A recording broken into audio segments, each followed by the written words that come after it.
नमस्कार दोस्तों, आप सभी का मेरे चैनल हिंदी विद दीप्ति मेहता में हार्दिक स्वागत एवं अभिनंदन।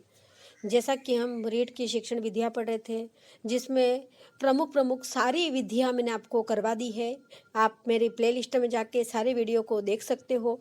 अब अपना जो एक मेन पार्ट है सिलेबस के अंतर्गत भाषाई कौशलों का विकास, उसकी शुरुआत करने अपन जा रहे हैं, क्योंकि कम से कम इस टॉपिक से 2 या 3 प्रश्न आपके बनते हैं भाषाई कौशलों के विकास से, और उसके आगे भाषा और भाषा की विशेषताओं से भी आपके क्वेश्चन बनते हैं।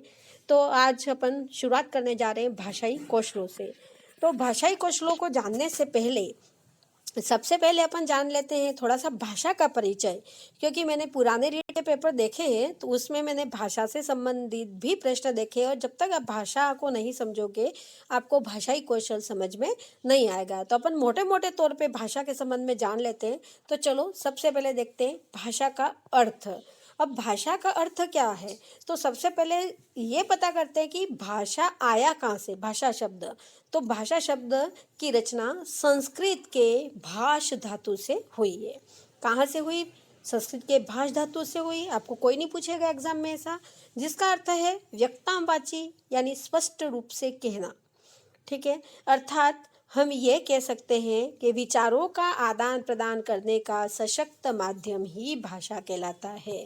अगर आपको कोई पूछे कि भाषा किसे कहते हैं, तो विचारों का आदान प्रदान करने का सशक्त माध्यम भाषा है। या हम यूं भी कह सकते हैं कि भाव विनिमय का सशक्त साधन भाषा है। अपने भावों का विनिमय करना, आपस में एक दूसरे को बांटना, तो अपने भावों का आदान प्रदान करना ही क्या होता है? भाषा होता है। भाषा अगर नहीं होती तो हम अपने विचारों का आदान प्रदान नहीं कर पाते।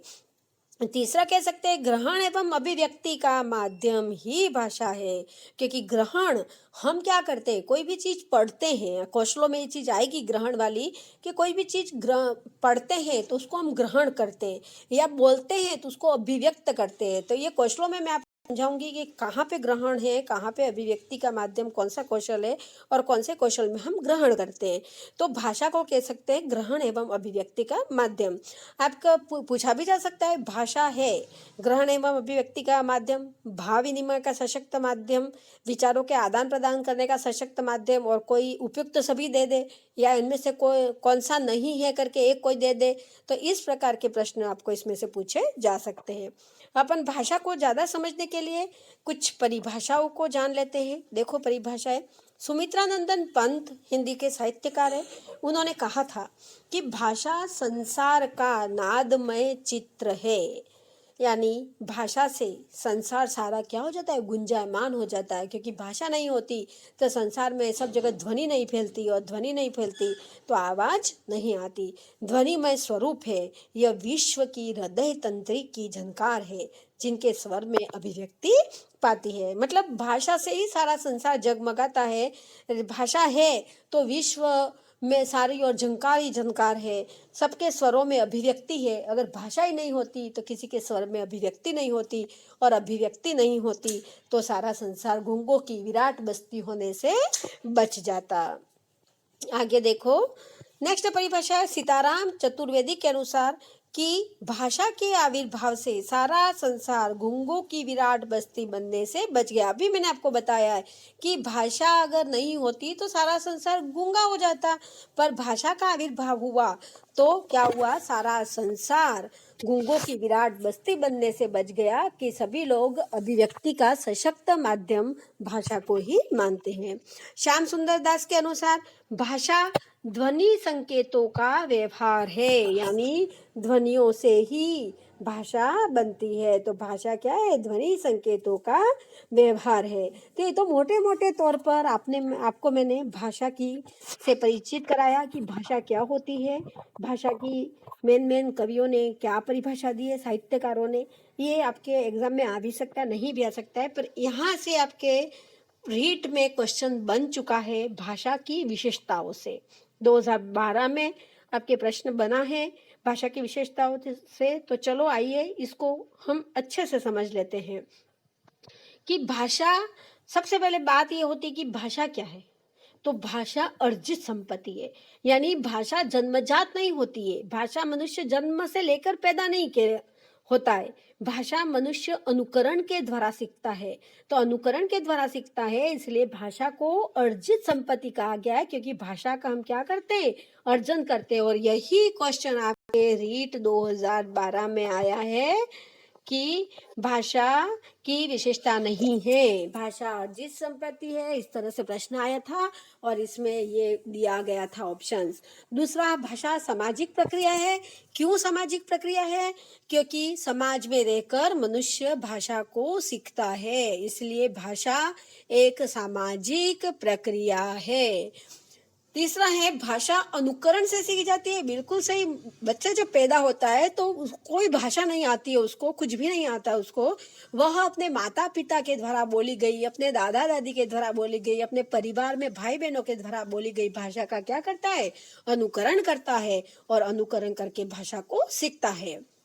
भाषा परंपरागत है, सही बात है, परंपरागत है। घर में जैसा बोलेंगे वैसी भाषा बोलेंगे, घर में जिस जैसा अनुकरण मिलेगा वैसा करेंगे। तो भाषा हमेशा परंपरागत है कि अपनी परंपरा के अनुसार जिस तरह की भाषा बोली जाती है वैसा बोला जाता है। क्षेत्रीय भाषा में जैसे जो जिस क्षेत्र का है तो घर में उस क्षेत्र की बोली बोली जाएगी, तो बालक भी उस बोली को सीखेगा। भाषा सतत परिवर्तनशील प्रक्रिया है, मतलब भाषा हमेशा परिवर्तनशील रहती है, भाषा में कुछ न कुछ नया सीखते रहते हैं। नेक्स्ट है, प्रत्येक भाषा की संरचना दूसरी भाषा से भिन्न होती है। बिल्कुल, प्रत्येक भाषा अपने आप में भिन्न है, कोई भाषा एक सी नहीं होती है, सबकी लिपि अलग होती है, सभी की संरचना अलग होती है, यानी सभी भाषा बोलियां सब अपने आप में अलग होते हैं, स्वतंत्र है, कोई भाषा किसी के ऊपर भी आश्रित नहीं रहती है। नेक्स्ट है, भाषा कठिनता से सरलता की ओर अग्रसर होती है। बिल्कुल सही, भाषा हमेशा कठिनता से, ये प्रश्न भी आपका पूछा जा सकता है, इसको भी इंपॉर्टेंट कर लेना कि भाषा कठिनता से सरलता की ओर जाती है, न कि सरलता से कठिनता की ओर। क्योंकि बालक सर्वप्रथम सीखता है, एक शब्द, दो शब्द, तीन शब्द, जो सीखना उसके लिए बहुत कठिन कार्य होता है। अब जब बालक धीरे धीरे शब्दों का उच्चारण करना सीख जाता है तो उसको भाषा सरल लगने लगती है। तो भाषा हमेशा कठिनता से सरलता की ओर अग्रसर होती है, ये प्रश्न बनने के भी आपके भाषा से चांस है। तो ये तो थी आपकी विशेषताएं, ये विशेषता बिल्कुल आप ध्यान रखिएगा। एक बार रीट में क्वेश्चन आ चुका है, हो सकता है दोबारा रिपीट हो जाए इस विशेषताओं से। तो अर्जित संपत्ति ध्यान रखना, सामाजिक प्रक्रिया है, अनुकरण से सीखी जाती है, परंपरागत है, सतत परिवर्तनशील प्रक्रिया है, और प्रत्येक भाषा एक दूसरे से हमेशा भिन्न होती है, और भाषा सरल कठिनता से सरलता की ओर अग्रसर होती है। अब भाषा सीखने का कुछ मनोविज्ञान होता है, अपन जानेंगे भाषा सीखने का मनोविज्ञान क्या है। बालक को, शिशु को, छोटे से बच्चे को भाषा सिखाना है तो उसके पीछे क्या मनोविज्ञान निहित है। तो देखो, शिशु जन्म से अपनी आवश्यकताओं की पूर्ति में लग जाता है, ठीक है। इस कार्य में उसकी सहायता करती है ज्ञानेंद्रिया, क्योंकि सबसे पहले बालक किसका कार्य करेगा, ज्ञानेंद्रियों के द्वारा श्रवण का कार्य करेगा।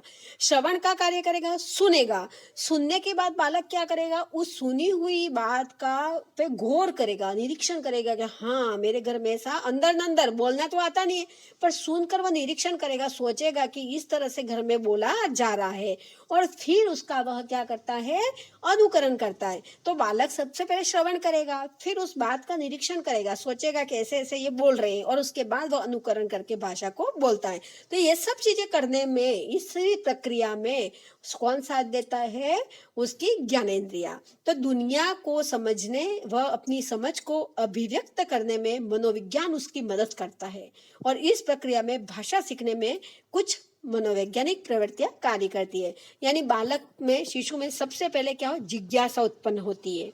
क्या, भाषा सीखने की। जब वो बोलता है तो उसमें एक जिज्ञासा, नए नए शब्द सीखने की जिज्ञासा उत्पन्न होती है। जब तक उसमें जिज्ञासा उत्पन्न नहीं होगी तब तक वह भाषा को नहीं सीख पाएगा। तो किसी भी कार्य को करने में सबसे पहले जिज्ञासा होनी अति आवश्यक होती है। तो जिज्ञासा जब तक नहीं होगी बालक आगे के शब्द नहीं सीख पाएगा। उसके पश्चात बालक नए नए शब्दों को सीखने के लिए कोशिश करेगा, तो वो अनुकरण करेगा। घर में किसका अनुकरण करेगा, माता पिता का, भाई बहन का, दादा दादी का आदि का अनुकरण करेगा, और अनुकरण के द्वारा वह भाषा सीखेगा। तीसरा, सीखी हुई भाषा का बार बार वह क्या करेगा, अभ्यास करेगा। तो जिज्ञासा अनुकरण एवं अभ्यास ये मनोवैज्ञानिक तरीके हैं कि बालक में सबसे पहले भाषा सीखने की जिज्ञासा उत्पन्न होगी, फिर वह जिज्ञासा के द्वारा अनुकरण करेगा और अनुकरण करने के बाद वह क्या करेगा, सीखी हुई भाषा का बार बार अभ्यास करेगा। तो यह मनोवैज्ञानिक क्रम है, ध्यान रख लेना, जिज्ञासा, अनुकरण एवं अभ्यास। ठीक है। अब है भाषा सीखने की प्रक्रिया। रीट में बार बार इससे क्वेश्चन बने हैं, हर साल कोई न कोई क्वेश्चन इससे बनता है।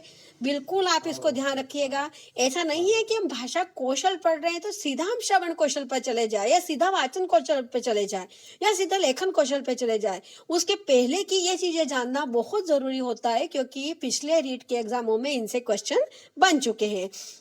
कई बार भी इससे क्वेश्चन बना है। देखो कैसा क्वेश्चन बना है, मैं आपको बताती हूँ। भाषा सीखने की प्रक्रिया में बालक के मस्तिष्क में 4 बिंब बनते हैं। ये परीक्षा आपके रीट अभी लास्ट जो 2017 में हुई थी उसमें क्वेश्चन पूछा जा चुका है कि बिंब कितने प्रकार के होते हैं। प्रश्न आया था, ऑप्शन थे 2, 3, 4, 5, उत्तर था 4। ठीक है, ये प्रश्न आपके रीट में आ चुका है। अब अपन जान लेते हैं कि 4 बिंब कौन कौन से होते हैं, क्योंकि बहुत सी बार इन बिंबों का क्रम पूछा जाता है। क्रमानुसार बिंब का बहुत सी बार इसके अंदर से प्रश्न पूछा जाता है। नाम से आप बिल्कुल स्पष्ट हो जाओगे, पर इसका क्रम आपको ध्यान रखना है। देखो सबसे पहला बिंब आता है दृश्य बिंब। एक बार सेकेंड लेवल हिंदी सेकेंड में पूछा था, सेकेंड लेवल के हिंदी सेकेंड में, कि चारों बिंब का क्रम पूछा था, तो आप क्रम भी ध्यान रखिएगा। दृश्य बिंब, आंख द्वारा देखे जाने वाले पदार्थों के मस्तिष्क में बिंब बनते हैं। अगर हमने आंख के द्वारा कोई भी चीज देखी तो हमारे मस्तिष्क में उसका एक बिंब बन जाएगा कि हाँ ये ऐसी दिखती है। जैसे घर के वस्तुओं के बिंब, हमारे घर में हमने टीवी देखी, हमने फ्रिज देखा, हमने गैस चूल्हा देखा, पलंग देखा, तो हमारे मस्तिष्क में एक बिंब बन गया कि हाँ टीवी ऐसी होती है, फ्रिज ऐसा होता है, पलंग ऐसा होता है। तो जो हम देखकर हमारे मस्तिष्क में एक बिंब बन जाता है वह दृश्य बिंब कहलाता है। बिल्कुल सरल था। श्रुति बिंब सुनकर, है ना, दृश्य बिंब देखकर, श्रुति बिंब सुनकर। किसी वस्तु, व्यक्ति, पशु पक्षी आदि को देखकर परिवार वालों के द्वारा उसका नाम बोला जाना। यानी बालक जब छोटा होता है किसी वस्तु को, किसी व्यक्ति को, किसी पशु पक्षी को देखता है और बालक के सामने बार बार वो उसका नाम क्या करता है, बोलता जाता है। तो ऐसा बार बार होने से बालक के मस्तिष्क में एक दृश्य बिंब बन जाता है और दृश्य बिंब बनने के साथ उसके नाम की ध्वनि सुनता है। अब बार बार घर में माता पिता है, अगर अपने छोटे भाई, उसके भाई बहन है, उसका नाम पुकारेगा तो बार बार माता पिता नाम बोलेंगे तो बालक के मस्तिष्क में एक बिंब बन जाएगा कि हाँ ये व्यक्ति है, उसका ये नाम है, क्योंकि वो उस ध्वनि को बार बार सुनता है। और दृश्य बिंब उसका नाम सुनने से बने श्रुति बिंब दोनों से मिलकर बालक के मस्तिष्क में एक प्रत्यय बन जाता है।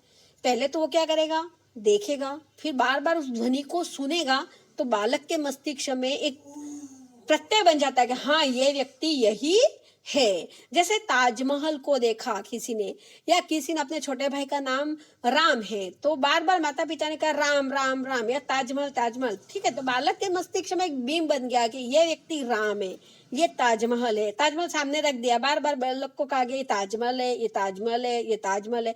बालक उस ताजमहल को देखेगा, साथ में उसकी ध्वनि को सुनेगा तो वो पहचानने लग जाएगा कि ये ताजमहल है। जैसे गाय है, बालक को बार बार बताया जाएगा ये गाय है, ये गाय है, ये गाय है। बालक गाय को देखेगा, उस ध्वनि को सुनेगा, उसके मस्तिष्क में बिंब बन जाएगा, एक प्रत्यय बन जाएगा कि हाँ ये गाय है, ये गाय इस आकार की होती है।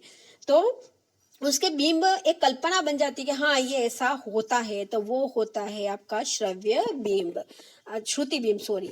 इसके पश्चात है विचार बिंब।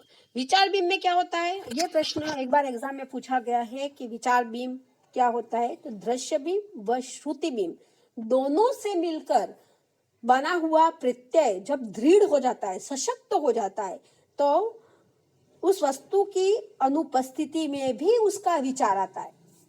क्योंकि दृश्य बिंब और श्रुति बिंब से वो चीज इतनी मस्तिष्क में घूर कर जाती है, ऐसा प्रत्यय बन जाता है कि वो वस्तु सामने उपस्थित नहीं होने पर भी उसका विचार आना। जैसे गाय दूध देती है, बार बार कहा जाता है गाय दूध देती है, गाय दूध देती है, तो गाय सामने नहीं होने के बाद भी अपने को दिखाई दे रहा है कि हाँ गाय दूध दे रही है, हमारे मस्तिष्क में विचार बन रहा है, तो ये विचार बनना ही विचार बीम कहलाता है। ये पंक्ति आप ध्यान में रख लीजिएगा कि दृश्य बीम व श्रुति बीम से मिलकर बना हुआ प्रत्यय जब दृढ़ हो जाता है तब विचार बीम बनता है।